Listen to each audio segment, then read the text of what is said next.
విశాఖపట్నం పెందుర్తి పాడేరు నుండి Visakha railway station కు తరలిస్తున్న 70 కేజీల గంజాయిని వేపగుంట జంక్షన్ లో పట్టుకుని పెందుర్తి పోలీసులు కేసు నమోదు చేసి దర్యాప్తు చేస్తున్నారు. రిలయబుల్ ఇన్ఫర్మేషన్ రిసీవ్ చేసుకున్నాం రిగార్డింగ్ గంజాయి గురించి. ఇలా పాడేరు నుంచి విశాఖపట్నం రూట్లో గంజాయి వస్తుందని తెలిసి ఇన్ఫర్మేషన్ వచ్చింది. వెంటనే ఇమీడియట్గా తహసీల్దార్ గారికి వారి రిప్రజెంటేటివ్స్ ఇచ్చి వారిని మీడియేటర్స్గా నా ఒక విఆర్ఓలు ఇవ్వమన్న జరిగింది. విఆర్ఓస్ ఇద్దరు వచ్చారు.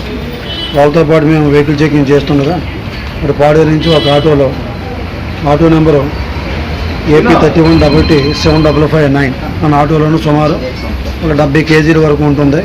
గంజాయి విశాఖపట్నం వైపు తరలిస్తుండగా పట్టుకోవడం జరిగింది.